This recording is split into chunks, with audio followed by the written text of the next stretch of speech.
Hello everyone and welcome back to another episode of the Max AC channel. After once again enjoying all of those delights from last month, I'm definitely feeling super satisfied, but I'm also feeling a few pounds heavier once more. So for this month I thought we would balance out our indulgences by returning to a fourth round of videos for junk-free January.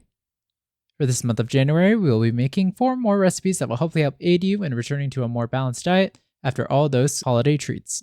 For this episode, we will be making some roasted seaweed.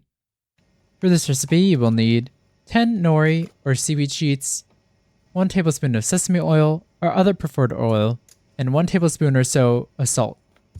These ingredients are enough for about 8 to 10 servings, so just as needed. First, heat a large pan on medium-low heat, and while we wait for that, grab your seaweed sheet and with a cooking brush, lightly coat one side of the seaweed sheet with some of the sesame oil, making sure all of it is evenly coated. Then, sprinkle some salt onto the nori. Then, when your pan is hot enough, place the seaweed sheet in, oil side down, and pat it down with a spatula. The seaweed should almost immediately start to shrivel up and change from a brown color to a dark green color if the pan is hot enough. Then, let it cook for a few seconds on this side, and then quickly flip it over and cook the other side for another few seconds. Then, remove the seaweed from the pan and let it rest on a plate or some paper towels. Repeat the coating of your next seaweed sheets and cook them as before. Once all of your seaweed sheets are cooked and cooled, take some kitchen scissors and cut the sheet in half, and then cut the halves into thirds. And with that, your roasted seaweed is ready to eat.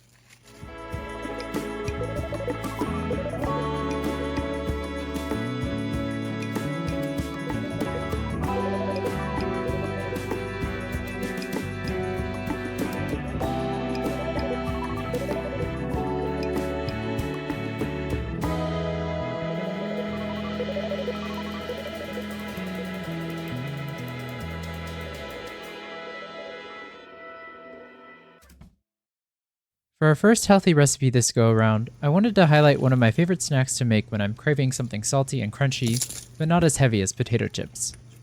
With the only major source of calories being from the oil you add, this healthy snack is a great way to curb your appetite with something light and full of helpful vitamins and minerals. Of course, you can just buy this seaweed snack prepackaged at the store, but by making it yourself, you have complete control over the amount of oil you use, as well as the amount and type of seasoning you use. And it's a great way to use up any leftover seaweed you might have for making homemade sushi. Traditionally, plain salt is the seasoning of choice, but if you wish to add something else to spice it up, I recommend sprinkling some of your desired spice or seasoning right after you finish cooking the seaweed to avoid burning it. In terms of storage, the best way to store it is in an airtight container or zip-top bag and store it in a dry, cool place like the freezer or on the countertop if it's dry enough.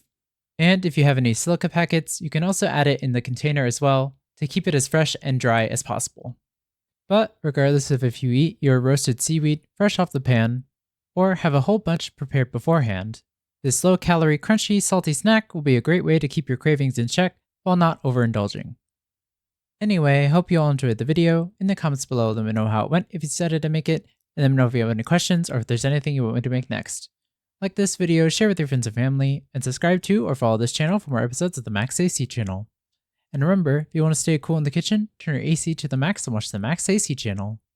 The seaweed should almost immediately start to shrivel up and change from a brown color to a dark green color. Nope,